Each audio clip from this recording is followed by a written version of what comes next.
Hello everyone, welcome back to another installment of Life Stories. As usual, my name is Trent. We are back at it again with Reddit/entitledparents. Let's get started. Our first story is titled, The Last Piece of Chocolate Cake. In the mid-90s, my sister and I had taken our kids to a fundraiser at their grade school. There were game and craft booths in the gym, and in the cafeteria they were selling cake and ice cream. Homemade cake slices on little paper plates. This was only $1 and awesome. I was ahead of my sister and managed to grab the last piece of chocolate cake they had. Now, both my sister and I think that if you're going to go to the trouble of making cake, then it had to be chocolate. Other kinds of cakes were okay, but chocolate is the ultimate. We even had a rating system for cake, 1 through 10, with 10 being the best. My sister wasn't all that happy that there was no more chocolate cake, but I got there first, so whamp whamp. Because of this, she didn't bother getting cake for herself.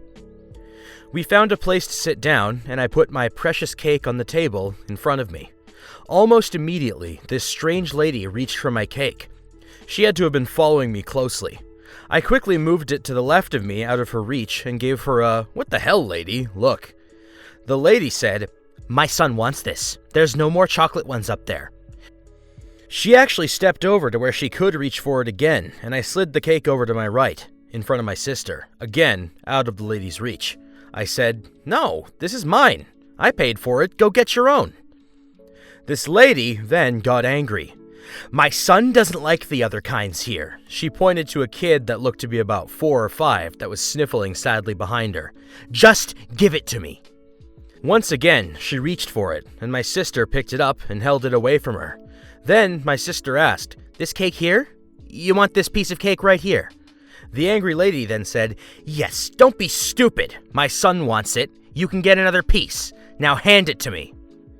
For a moment, I thought my sister was going to throw the cake at the angry lady, or pick it up and just put the plateless cake in the lady's hands. But what happened next was worse. My sister licked the top of the cake a couple of times. The angry lady stared at her in shocked disbelief for a few seconds, then began shouting insults. She called my sister childish and immature, while the kid standing behind the woman began to wail and sob loudly. Then the lady stomped off into the crowd, dragging her crying son with her. My sister then turned to face me, smiled, and held out the cake to me. I silently stared at her with one eyebrow raised and made no move to take it. "Oh, you don't want it now either?" she asked sweetly. I remained staring at her and didn't reply. She grinned and said, "Cool, I'll take it." She then proceeded to happily eat my chocolate cake, making a point to tell me how good it was. She said, "I think this one just might be a 9, but that might be the victory flavoring it." I mean, chocolate's pretty good. I'm more of a dulce de leche kind of guy. And moving on, our next story is titled, How Dare You Not Assign My Child to the School She Deserves? This is just another wonderful tale about the being I am supposed to call my father. Anyone who follows me in our Just No Family or our Raised by Narcissists knows how evil and arrogant he really is. This tale goes back a few years. In his country, there's an exam you must do before high school in order to be assigned to the high school. They look at a combination of 2 things, the child's residence and the child's marks in a range of 5 subjects given over the course of 2 days. Higher grades are likely to get you into the school at the top of your list in your area. My little sister did extremely well, getting 100% in 2 subjects and 90s in the other 3. Because the competition was fierce for places at that particular school, however, she got into her second choice of school. She was not happy. I heard, I was not living there yet, that she was crying terribly, and my other little sister was giving her so much crap over it. My father was not as concerned over the fact that my sister was basically depressed as he was over the fact that she didn't get into the more prestigious school. This is because having her there would make him look good. He basically threw the biggest fit ever, and somehow, miraculously, the school somehow found a place for her and transferred her there. Nobody outside the immediate family knew that she didn't truly earn her place there, because of course, she only goes to the best schools. The idea of anything else was just inconceivable. Even now that she's almost done with that school, he still feels so much pride in that achievement, as though he himself went there. Never mind the other school was a fine school as well, it just wasn't the one that he wanted. And that's the end. You know what? The concerning thing here is, if you want to go to school so bad, just go back. Pursuing education as an adult is a great thing. Seriously, I can't advocate for it enough.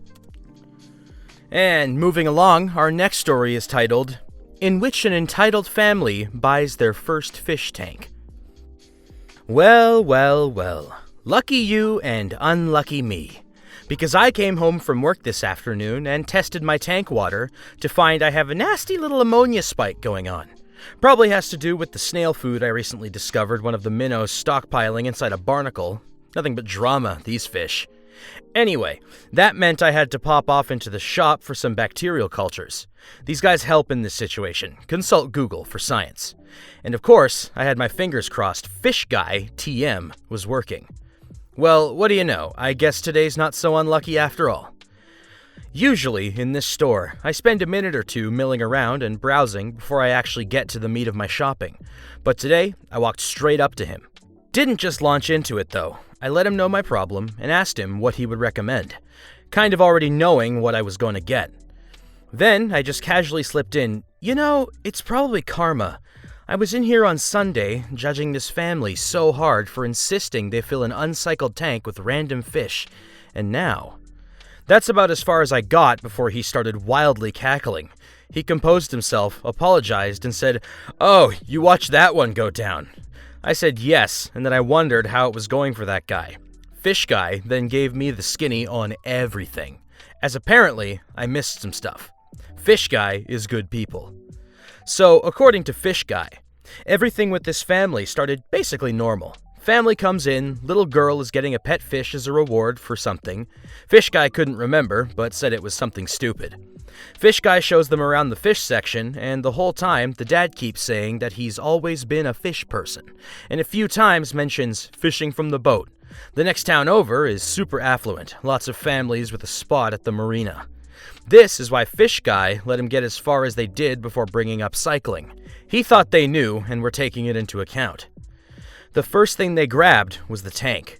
After that, they start making a beeline for the live fish, and Fish Guy says, "Hey, wait, you might want a filter, heater, tank cover, etc." The dad says those aren't necessary. This is Fish Guy's first inclination something is up. Fish Guy is trying to stress the importance of having equipment, and Dad is brushing it off like it's just an upsell. We'll clean it ourselves, we keep our house warm, etc. Finally, Fish Guy convinces Dad to, at the very least, get a filter and a net, because I guess by this point he knew. Dad goes off to grab a bunch of plastic plants and gravel, comes back, and everything after that is the scene I witnessed. So, I know what you're all wondering. What the hell happened to Oscar the fish? Well, folks, I've got your answer. And it ain't nice. Trigger warning, death. A whole lot of death. Disclaimer. The following is a secondhand account of a secondhand account. Fish Guy didn't see this go down, but it was all reiterated to him by the manager, the same one who told Fish Guy to just make the sale. Yesterday, which was Tuesday as of writing this, Dad came back with an empty tank and the filter. He told the associate at the register he wanted to do a return. Associate said, okay, and asked if the stuff had been used. Dad said no. Associate looked at the stuff and saw the tank hadn't been cleaned very well, and that the filter was badly repackaged. The associate then asked Dad if he had a receipt. Dad produced the receipt and said he'd like a refund for the full amount of the receipt. The associate saw that the receipt had live fish on it, in addition to all the other stuff he hadn't brought back, and told him that she couldn't accept the return as the stuff had clearly been used, and as per store policy, they can't accept returns of used goods unless they're defective or recalled or something. So, of course, Dad asked for the manager. Now, apparently, the manager felt really bad after the fact about making the sale. According to Fish Guy, manager's mother died Saturday, and he had to report to work on Sunday morning. Not his best day. He just wanted to make it stop, and apparently afterward was dreading them coming back, because he knew they would. Because somebody would have to deal with it, and it would invariably be worse. Anyway, no sooner did the manager get to the front end when Dad starts chewing him out about traumatizing his daughter, that mutant freaking goldfish, and you can't even give us enough water? Y'all, these idiots thought the water included in the fish bags was supposed to fill their tank. Now, granted, they got a lot of fish from a lot of tanks, so I would imagine after including all the gravel and decorations, maybe they were able to get that tank like 1/3 of the way full. So I guess I could see how a complete idiot could maybe do the mental gymnastics to make that assumption. But still, really? Anyway, from what I'm told, Oscar went in last, and apparently it wasn't like 2 minutes until the carnage began. I'm told the daughter witnessed it and freaked out.